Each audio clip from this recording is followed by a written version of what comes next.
Hello students, welcome back to my channel author Neha Kashyap -WS1FE पे आप सभी का स्वागत है। तो आज का हमारा चैप्टर है भूगोल का सेकंड क्लास 6 का ग्लोब, अक्षांश एवं देशांतर।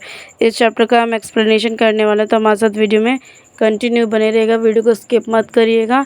स्टार्ट करते हैं वीडियो, आपका ज़्यादा समय ना लेते हुए, क्योंकि आप सभी का समय जो कि सभी का कीमती है। तो ये हमारा ग्लोब आपको दिखाई दे रहा है, इस टाइप से हमारी अर्थ होती है। तो आइए पढ़ना स्टार्ट करते हैं।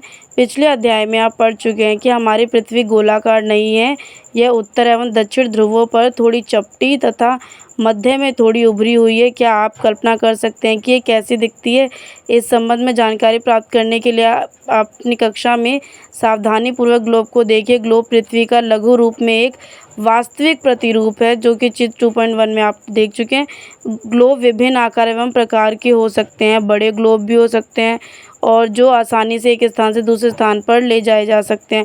पॉकेट में रखने योग्य छोटे ग्लोब तथा गुब्बारे जैसे ग्लोब, जिनमें हवा भरी जा सकती है एवं आसानी से एक स्थान से दूसरे स्थान पर ले जाया जा सकता है। तो स्टूडेंट्स, आपने तो देखे ही होंगे ग्लोब। ग्लोब स्थिर नहीं होते, इसे उसी प्रकार घुमाया जा सकता है जैसे कुम्हार का पहिया या लट्टू घूमता है। ग्लोब पर देशों, महाद्वीपों तथा महासागरों को अनेक सही आकार में दिखाया जाता है। पृथ्वी के समान किसी गोले पर किसी बिंदु की स्थिति का वर्णन करना कठिन है, मतलब उसके बारे में बताना कठिन है। अब प्रश्न यह उठता है कि इस पर किसी स्थान की स्थिति कैसे बताई जा सकती है। इसके लिए हमें कुछ बिंदुओं एवं रेखाओं के संदर्भ की आवश्यकता होती है। आप देखेंगे कि सुई ग्लोब, थोड़ा सा जूम कर लेते हैं और देख लेते हैं पहले, जो कि हमारा एक ग्लोब है। तो इसमें ये जो दो नॉट बने हुए हैं ऊपर नीचे, ये एक सुई की तरीके से काम करते हैं। आइए ये पढ़ते हैं। आओ कुछ करके सीखे। एक बड़ा सा गोलाकार आलू या गेंद ले, स्वेटर बुनने वाली सुई को इसके अंदर घुसा दें। यह सिलाई ग्लोब को दर्शाए गए अक्ष के अनुरूप आप अपने इस आलू या गेंद को उसके अक्ष पर बाएं से दाएं घुमा सकते हैं। ठीक है, आइए आगे देखते हैं कि और क्या क्या चीज़ें हैं इस चैप्टर के अंदर। तो आइए रीड करते हैं। तो हमारा सेकंड पैराग्राफ है, तो आइए इसका पैराग्राफ रीड करते हैं। पृथ्वी के समान किसी गोले पर किसी बिंदु की स्थिति का वर्णन करना कठिन है। अब प्रश्न यह उठता है कि इस पर किसी स्थान की स्थिति कैसे बताई जा सकती है। इसके लिए हमें कुछ बिंदुओं एवं रेखाओं के संदर्भ की आवश्यकता होती है। आप देखेंगे कि एक सुई ग्लोब में झुकी हुई अवस्था में स्थित होती है, जिसे अक्ष कहा जाता है। तो यहाँ पे भी आपका एक क्वेश्चन बन जाएगा, अक्ष किसे कहते हैं। ग्लोब पर वह दो बिंदु जिनसे होकर सुई गुजरती है, उत्तर है तथा दक्षिण ध्रुव है। ग्लोब को इस सुई के चारों ओर पृथ्वी की भांति पश्चिम से पूर्व की ओर घुमाया जा सकता है। पश्चिम से पूर्व की ओर, ध्यान रहे। लेकिन याद रखें, इन दोनों में एक अंतर है। पृथ्वी पर वास्तव में ऐसी कोई सुई नहीं होती, यह अपने अक्ष पर चारों ओर घूमती है, जो एक काल्पनिक रेखा है। एक अन्य काल्पनिक रेखा भी ग्लोब के दो बराबर भागों में बांटती है, मतलब दो बराबर भागों को आपस में बांटती है। इसे विषुवत व्रत कहा जाता है। क्या कहते हैं? विषुवत व्रत। तो यहाँ पे भी स्टूडेंट्स आपका एक क्वेश्चन बन जाएगा कि विषुवत व्रत किसे कहते हैं। पृथ्वी के उत्तर में स्थित आधे भाग को उत्तरी गोलार्ध तथा दक्षिण वाले आधे भाग को दक्षिणी गोलार्ध कहा जाता है। ये दोनों बराबर के आधे आधे भाग होते हैं। इस प्रकार विषुवत व्रत पृथ्वी का एक काल्पनिक व्रत बनाती है एवं यह पृथ्वी पर विभिन्न स्थानों की स्थिति बताने का सबसे महत्वपूर्ण संदर्भ बिंदु है। विषुवत व्रत से ध्रुवों तक स्थित सभी समांतर वृत्तों को अक्षांश समांतर रेखाएं कहा जाता है। तो यहाँ पे भी आपका एक क्वेश्चन बन जाएगा, अक्षांश रेखाएं किसे कहते हैं। तो आइए इस व्रत को देख लेते हैं, जो कि उत्तर ध्रुव है नीचे ऊपर की साइड में, और ये विषुववृत्त रेखा जा रही है जो डॉट डॉट में जा रही है। 20 डिग्री दक्षिण है, 20 डिग्री उत्तर है, 40 डिग्री उत्तर है, 60 डिग्री उत्तर है, 80 डिग्री उत्तर है। ठीक है, आइए नीचे की तरफ देखते हैं। इसको कहते क्या, तो इसको अक्षांश कहते हैं। क्या कहते हैं? अक्षांश। आइए नीचे की साइड और देखते हैं, इसका सेकंड पैरा पढ़ते हैं। विषुववृत्त व्रत, जो विषुवत का व्रत है, वो शून्य अक्षांश को दर्शाती है। किसको दर्शाती है? शून्य मीन्स जीरो को दर्शाती है, क्योंकि विषुववृत्त व्रत से दोनों तरफ ध्रुवों के बीच की दूरी पृथ्वी के चारों ओर के व्रत का 1/4 है। अंततः इसका माप होगा 360 अंश का 1/4 यानी 90 अंश। इस प्रकार 90 अंश उत्तरी अक्षांश उत्तर ध्रुव को दर्शाता है तथा 90 अंश दक्षिणी अक्षांश को दक्षिणी ध्रुव को दर्शाता है। ठीक है, आइए नीचे नेक्स्ट पैरा पढ़ते हैं। इस प्रकार विषुवत वृत्त के उत्तर की सभी समांतर रेखाओं को उत्तरी अक्षांश कहा जाता है तथा विषुवत वृत्त के दक्षिण स्थित सभी समांतर रेखाओं को दक्षिणी अक्षांश कहा जाता है। इसलिए प्रत्येक अक्षांश के मान के साथ उसकी दिशा यानी उत्तर या दक्षिण को भी लिखा जा सकता है। सामान्यतः इसे उत्तर ऊ मीन्स उत्तर या दा अक्षर से व्यक्त किया जाता है। उदाहरण के लिए महाराष्ट्र में चंद्रपुर एवं ब्राज़ील दक्षिण अमेरिका में बेलो होरिज़ोंटो दोनों एक ही अक्षांश 20 अंश पर स्थित है, लेकिन चंद्र बिंदु विषुवत वृत्त के 20 अंश उत्तर में एवं बोले होरिज़ोंटे विषुवत वृत्त के 20 अंश दक्षिण में स्थित है। कहाँ पे? 20 अंश दक्षिण में स्थित है। इसीलिए हम कहते हैं कि चंद्रपुर 20 डिग्री उत्तर अक्षांश पर तथा बेलो होरिज़ोंटे 20 डिग्री दक्षिण अक्षांश पर स्थित है। चित्र 2.2 से स्पष्ट है कि जैसे जैसे हम विषुवत वृत्त से दूर जाते हैं अक्षांशों का आकार घटता जाता है, मतलब जो उसका शेप होता है वो घटता जाता है आकार। महत्वपूर्ण अक्षांश समांतर रेखाएं क्या चीज़ होती हैं? विषुवत वृत्त उत्तर ध्रुव तथा दक्षिण ध्रुव के अतिरिक्त 4 महत्वपूर्ण अक्षांश समांतर रेखाएं और भी हैं। ये 4 तरीके की होती हैं, जैसे कि महत्वपूर्ण अक्षांश एवं ताप कटिबंध है। तो आइए इसमें देख लेते हैं कि हमारा पहले नंबर पे क्या है और दूसरे नंबर पे क्या है, तीसरे नंबर पे क्या है, वो चीज़ देखेंगे। पहले नंबर पे हमारा उत्तर ध्रुव है, दूसरे नंबर पे उत्तरी शीत कटिबंध है, थर्ड में उत्तर ध्रुव व्रत है, चौथे में उत्तरी शीतोष्ण कटिबंध है, फिफ्थ में कर्क रेखा, सिक्स में उष्ण कटिबंध, सिक्स में विषुवत व्रत और मकर रेखा, दक्षिणी शीतोष्ण कटिबंध, दक्षिणी ध्रुव व्रत, दक्षिणी शीत कटिबंध है। फिर हमारा 66 1/2 उत्तर है, 23 1/2 उत्तर है। जो ये लाइन जा रही है ये हमारी विषुवत व्रत होती है और 23 1/2 है इसका, और नीचे वाले का दक्षिणी शीत कटिबंध का 66 1/2 है। तो इसका फुल नेम क्या होगा? महत्वपूर्ण अक्षांश एवं ताप। ठीक है, आइए नीचे की तरफ देखते हैं next page and next para. तो जैसे कि हमारा यहाँ पे सीधी सतह पर टॉर्च का प्रकाश तेज तथा कम क्षेत्र पर फैलता है। तो फर्स्ट पॉइंट है उत्तरी गोलार्ध में कर्क रेखा 23 1/2 दक्षिण है, दक्षिणी गोलार्ध में मकर रेखा 23 1/2 दक्षिण है। थर्ड विषुवत व्रत के 66 1/2 उत्तर में उत्तर ध्रुव व्रत, विषुवत रेखा के 66 1/2 दक्षिणी में दक्षिण ध्रुव व्रत। पृथ्वी के ताप कटिबंध कर्क रेखा एवं मकर रेखा के बीच के सभी अक्षांशों पर सूर्य वर्ष में एक बार दोपहर में सिर के ऊपर ठीक ऊपर होता है, इसीलिए इस क्षेत्र में सबसे अधिक ऊष्मा प्राप्त होती है तथा इसे उष्ण कटिबंध कहा जाता है। तो स्टूडेंट्स हमारा एक क्वेश्चन यहाँ पे भी बन जाएगा कि उष्ण कटिबंध क्या चीज़ है या इससे आप क्या समझते हैं। मतलब क्वेश्चन कई टाइप ऑफ फॉर्म में आपको मिल जाएगा। कर्क रेखा तथा मकर रेखा के बाद किसी भी अक्षांश का दोपहर का सूर्य कभी भी सिर के ऊपर नहीं होता।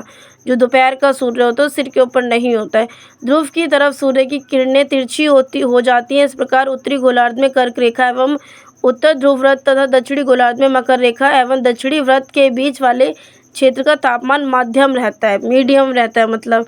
और यहाँ पे एक क्वेश्चन आपका बन जाएगा शीतोष्ण कटिबंध क्या चीज़ है। तो ये आप यहाँ पे देख पा रहे हैं जैसे कि हमारा लाइट का जो टॉर्च है सीधा होने पे वो कम जगह पे रोशनी दे रहा है और उसी लाइट को हम अगर टेढ़ा कर देते हैं तो तिरछी सतह पर टॉर्च का प्रकाश कम तेज परंतु अधिक क्षेत्र में, मतलब जो उजाला है वो बहुत अधिक क्षेत्र में फैलता है।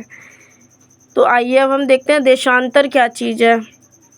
जैसे कि हमने बात करी यहाँ पे उत्तरी गोलार्ध में उत्तर ध्रुव व्रत एवं उत्तरी ध्रुव तथा दक्षिणी गोलार्ध में दक्षिणी ध्रुव व्रत एवं दक्षिणी ध्रुव के बीच के क्षेत्र में ठंड बहुत होती है क्योंकि यहाँ सूरज क्षितिज से ज़्यादा ऊपर नहीं आ पाता, इसीलिए शीत कटिबंध कहलाते हैं। तो आइए हमारा यहाँ पे क्वेश्चन बन जाएगा जिसका आंसर आपको यहीं से ले लेना है। ठीक है, आइए हम बात करते हैं देशांतर क्या चीज़ है। किसी स्थान की स्थिति को बताने के लिए उस स्थान के अक्षांश के अतिरिक्त कुछ और जानकारियों की आवश्यकता होती है।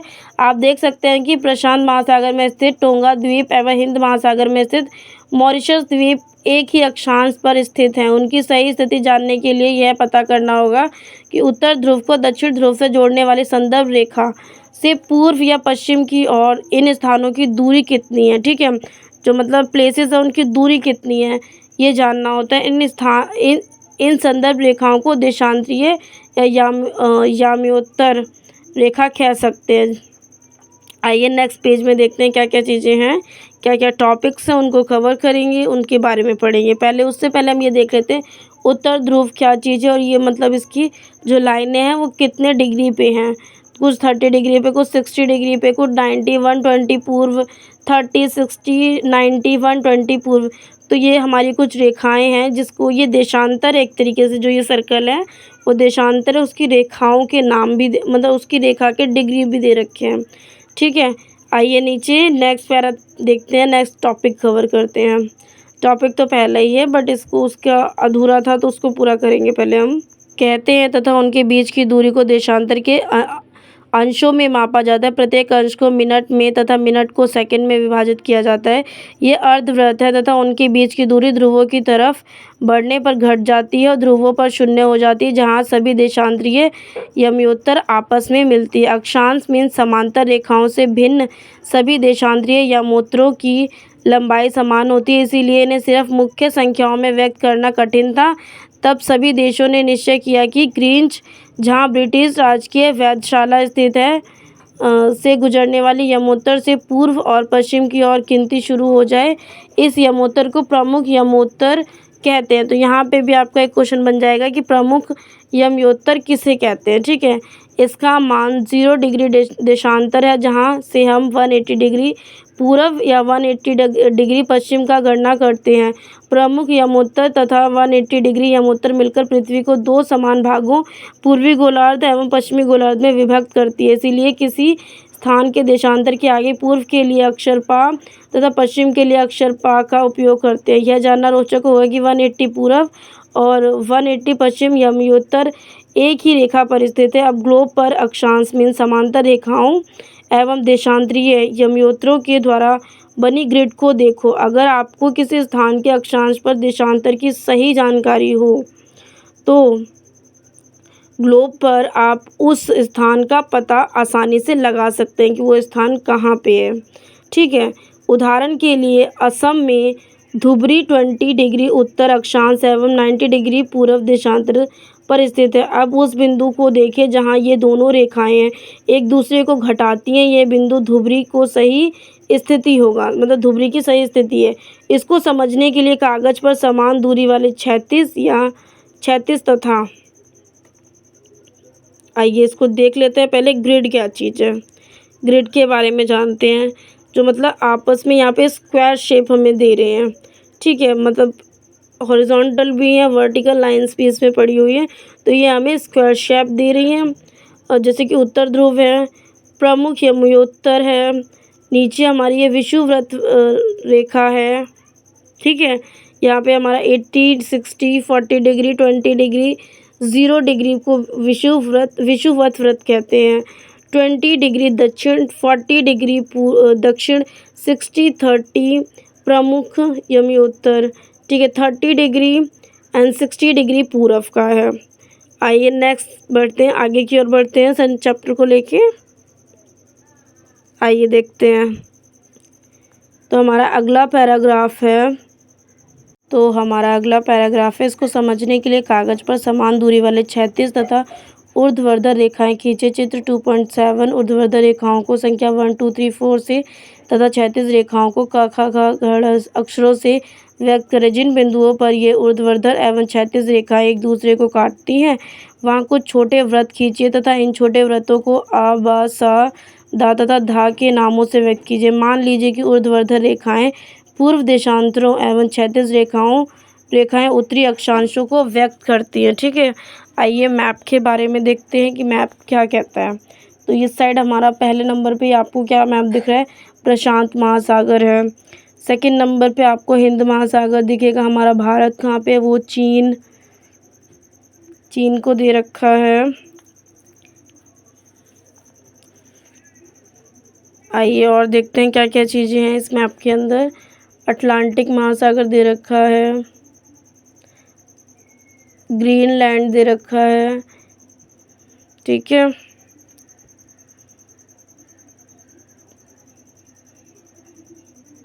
प्रशांत महासागर है। तो ये हमारा मैप है विश्व के समय क्षेत्र का। किस चीज़ का, विश्व के समय क्षेत्र का। ठीक है, आइए नेक्स्ट देखते हैं। जैसा कि आप लोग देख पा रहे हैं, अब आप देखेंगे कि वृत्त आखा उत्तरी अक्षांश तथा एक पूर्वी देशांतर पर स्थित है। किस पे? एक पूर्वी देशांतर पर स्थित है। अन्य वृत्तों की स्थिति ज्ञात करनी है, तो उनकी स्थिति ज्ञात करने के लिए हमें क्या करना है उसके बारे में हम पढ़ेंगे। तो आइए देखते हैं। जैसे कि आपको ये 2.8 में चित्र देखने को मिल जाएगा कि यहाँ पे जो इधर है कखा ग है और सीधे स्ट्रेट में 1 2 3 की काउंटिंग है। फिर उसमें जो बन रहा है उसको हमें सर्कल करना है कि आ कहाँ पे है, बा कहाँ पे है, स द धा को हमें इनको स्क्वायर देखने हैं कि इनके स्क्वायर कैसे कहाँ पे बने हैं। ठीक है, आइए अब इसका हम पैराग्राफ पढ़ते हैं। देशांतर और समय। देशांतर और समय क्या चीज़ है? अभी हमने देशांतर के बारे में तो पढ़ लिया, समय क्या चीज़ है उसके बारे में देखते हैं। समय को मापने का सबसे अच्छा साधन पृथ्वी, चंद्रमा एवं ग्रहों की गति है। सूर्य एवं सूर्यास्त प्रतिदिन होता है। अंततः स्वाभाविक ही है कि यह पूरे विश्व में समय निर्धारण का सबसे अच्छा साधन है। स्थानीय समय का अनुमान सूर्य के द्वारा बनाने वाली परछाई से लगाया जा सकता है, जो दोपहर में सबसे छोटी एवं सूर्योदय तथा सूर्यास्त के समय सबसे लंबी होती है। ग्रीनिच पर स्थित प्रमुख यमयोत्रों पर सूर्य जिस समय आकाश की सबसे ऊंचे बिंदु पर होगा, उस समय यमयोत्र पर स्थित सभी स्थानों पर दोपहर होगी।